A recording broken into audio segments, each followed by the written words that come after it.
Oi pessoal, tudo bem? Professor César falando. Estamos aqui para mais uma aula de ensino remoto de emergência. Bom pessoal, então a ideia desse vídeo é tentar finalizar essa parte de princípio do método, né? Ficou faltando algumas coisinhas para falar e para a gente conseguir finalizar, para aí sim a gente conseguir trabalhar um pouco os espectros de RMN. Então, para a gente, antes de finalizarmos essa parte do princípio do método, vamos reler aqui a definição da espectroscopia no RMN, né? Então, a espectroscopia de RMN é uma técnica analítica pela qual um núcleo absorve, né, entra em ressonância. Então, o núcleo ele absorve a radiação eletromagnética, que nesse caso são ondas de rádio, em uma frequência específica na presença de um forte campo magnético. Por isso que chama ressonância magnética nuclear. Muito bem, a palavra ressonância, quando você vai para a literatura, ela pode também significar o fenômeno que está por trás não é o alfa spin, que está alinhado com o campo, ó, o campo magnético que eu aplico na partícula está assim, né? Então o alfa spin ele está precessando assim, ó. Quando você fornece a energia para ele, ele passa a precessar assim, ó. Então a palavra ressonância também pode ter a ver com o fato de você estar o tempo todo entre os dois estados, né? Então o próton pode estar precessando assim ou assim. Então ele vai estar transitando o tempo todo entre esse estado de precessão e esse, né? Por isso a palavra ressonância, tá? Então, ao absorver energia, logo em seguida a espécie química emite essa energia que gera um sinal e um registro no espectro, né? Que fornece pistas acerca da estrutura molecular. Muito bem. Então nós já vimos toda essa parte do princípio do método, e aí quando a gente vai para os conceitos importantes, eu acho que a gente já trabalhou adequadamente quase todos eles, né? Então todo mundo acho que já deve ter entendido o que é o conceito de blindagem. Então, para quem não entendeu, o que é um próton blindado? Então tá aqui o próton num determinado hidrogênio.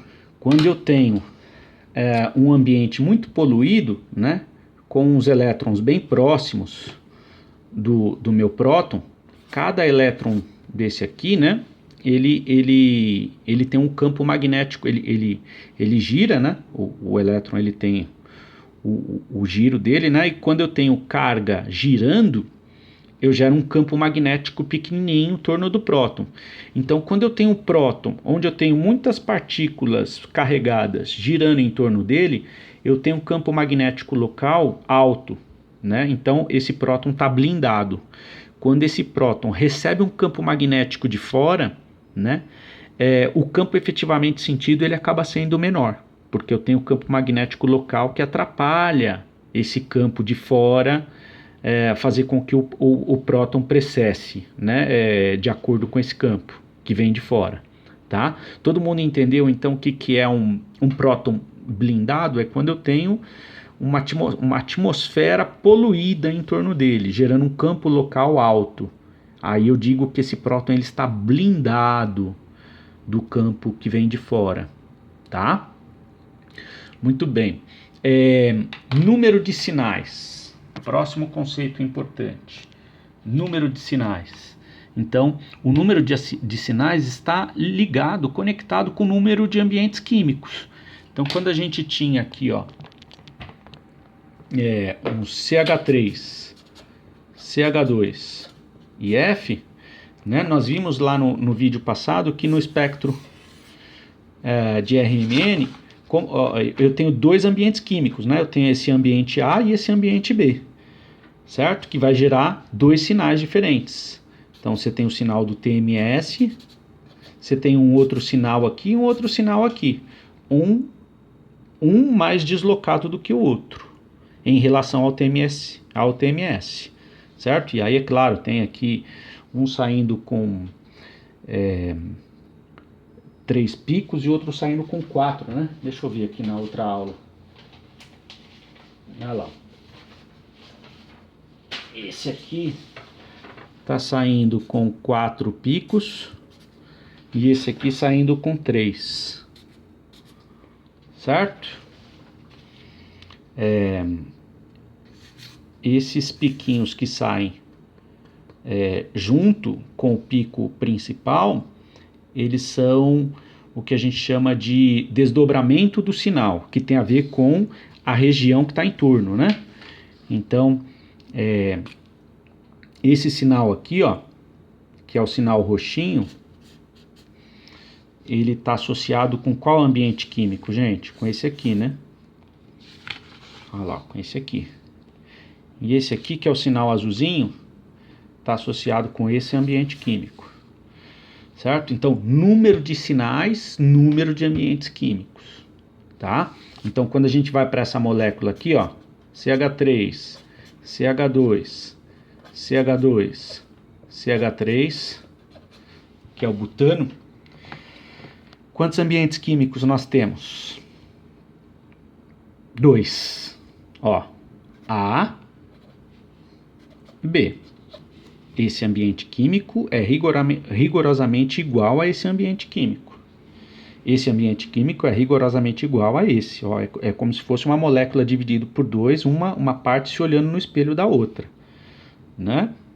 Então, uma substância como o butano, se a gente pudesse colocar ela dentro de um equipamento de RMN para analisar, ele geraria dentro do espectro aqui o meu espectro de RMN sairia com 2 sinais, tá? Daqui a pouco a gente vai ver isso com calma, o tio vai pegar isso aqui muito com vocês, né? Então, se a gente pegar aqui, ó, CH3, CH2, CH2 BR, né? Brometo de propila, quantos ambientes químicos nós teríamos? Né? Quantos tipos de prótons nós teríamos em termos de blindagem, né? Nós teríamos esse tipo, esse e esse. Olha lá, esse ambiente e esse ambiente, né? Esse ambiente químico está altamente desprotegido, pouco blindado, porque ele está bem próximo de um átomo eletronegativo. Esse aqui está um pouquinho mais blindado do que esse, e esse aqui mais blindado ainda do que os outros dois. Então nós geraríamos quantos tipos de sinais lá no meu espectro de RMN? 3 sinais, ó. Nós teríamos 3 sinais. Tá? Tá claro isso, gente? Ó, estamos revendo algumas coisas que a gente já viu.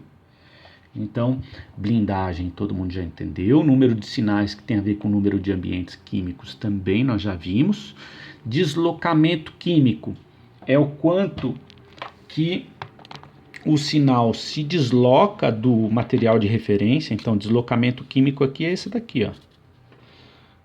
Certo?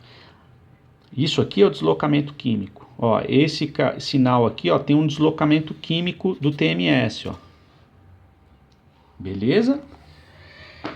Equação de Larmor, também nós já vimos. Escala do espectro, isso aqui nós não vimos ainda. Vamos ver daqui a pouco, para finalizar esse vídeo. Desdobramento do sinal, a gente está tratando feito um ruído, vimos isso no final do vídeo passado, certo? Depois nós vamos ver isso aqui na prática. Intensidade dos sinais, vimos que ela tem a ver com o número de prótons naquele determinado ambiente químico. Também nós já vimos. Então vamos lá para a escala do espectro. Olha só, quando a gente olha para a escala do espectro de RMN, vamos lá aqui, ó. Vem com o tio que você passa de ano. Olha lá. Quando a gente olha para um espectro de RMN, tá aqui, de hidrogênio, 200 MHz, que é a frequência do equipamento. Olha lá. Sai um piquinho aqui, sai um piquinho aqui com 3, sai um piquinho aqui com 4, não é isso? E aqui tem uma escala, a escala do equipamento é em ppm. Aqui nós temos frequência e aqui nós temos intensidade. a intensidade do sinal que está associado com o número de prótons, ou seja, com o número de hidrogênios naquele ambiente químico. E aqui nós temos a frequência. A grande questão é por que a frequência é dada em ppm e não em hertz? É por causa do seguinte, gente. Aqui, ó, você não tem o deslocamento químico, que é a diferença, o quanto que se desloca, né? Então nós vimos lá no último vídeo, nós fizemos os cálculos com números bem bonitinhos e que nada tem a ver com a realidade, né? O TMS, o próton no TMS precisaria numa frequência de 40 MHz. O próton, naquele ambiente químico do CH3, precisaria 70 MHz. E naquele ambiente químico do CH2, do fluoreto de etila, precisaria 80 MHz. Bom, esses números eles são completamente fora da realidade, né? O que eu quero que você entenda é o seguinte, a escala do meu espectro é 0, 1, 2, 3, 4, e como é que eu chego nesse número, né? 1, 2, 3, esse número aqui, ó, 1 ppm, 2 ppm, 3 ppm, é porque, na verdade, essa distância aqui, ó, essa diferença, esse deslocamento químico, é uma diferença muito pequenininha, né? Então a frequência de precessão do próton no TMS, ela é muito parecida com a frequência de precessão do próton lá no CH3, do meu fluoreto de etila. Essa diferença, ela não chega a ser de megahertz, que nem a gente fez o cálculo aqui. Essa diferença ela é dada em hertz, né? Pouquíssimos hertz de diferença, né? E aí, por que a escala é ppm? Porque é hertz dessa diferença dividido por megahertz, que é a frequência do meu equipamento, que é dada em megahertz, que aqui no caso é 200 megahertz. Eu não vou fazer esse cálculo, porque senão eu vou complicar a sua cabeça, ao invés de te ajudar. A gente fez os cálculos aqui com números bem bonitos, ó, eles deram números bem grandes, mas totalmente fora da realidade. Essa diferença que dá entre o sinal do TMS e o sinal do CH3 lá no fluoreto de etila não dá 30 MHz, vai dar alguns hertz, né? Alguns hertz, dividido pela frequência do equipamento, que é 200 MHz, né? Aí ele vai me dar um sinal de 1,5 hertz por megahertz. Por isso, ó, hertz por megahertz, megahertz não é milhão de hertz, 1 milhão de hertz, por isso que a escala é ppm, ó. Então seria o equivalente a dizer gramas por 1 milhão de gramas, né? Ó, uma parte, né? Quando eu falo assim, eu tenho 1 ppm, quer dizer que eu tenho 1 grama dividido por 1 milhão de gramas. Não é isso? Quando eu tenho aqui, ó, uma amostra, onde eu tenho a massa total é 1 milhão de gramas, né? E eu tenho 1 graminha, né? Eu tenho 1 grama de soluto no universo de 1 milhão de gramas, né? Então eu tenho 1 ppm. Isso é 1 ppm, tá? E por isso que a escala aqui é em ppm também, porque eu tenho essa diferença aqui, ó, me dá poucos hertz no universo de não sei quantos milhões de hertz. No caso aqui, a frequência do equipamento é 200 milhões de hertz, tá? Então, quando eu divido um pelo outro, dá aqui em ppm. Tudo bem, gente? Todo mundo entendeu da onde que vem essa escala de hertz, de frequência em ppm? Porque essa diferença de frequência de precessão do próton no TMS até o próton no meu ambiente químico em questão, né? Então, 70 menos 40, que dá 30, só que não é megahertz, é hertz. Eu fiz com números grandes, mas essa diferença é muito pequenininha, dividido pela frequência do equipamento, que é dada em megahertz. Hertz dividido por megahertz, isso aqui dá ppm, ó, parte por milhão. Tá claro, gente? Então é claro que eu não vou fazer esses cálculos todos com os números ruins, senão vai confundir, tá? Mas é só para justificar da onde que vem a frequência em ppm. ppm não é unidade de concentração? É unidade de concentração, né? Beleza? Tá claro isso? Bom, então o que a gente vai fazer aqui agora a partir dos próximos vídeos? Eu espero que vocês tenham entendido minimamente esses principais conceitos e o princípio do método. Agora a gente vai trabalhar isso de forma bem aplicada.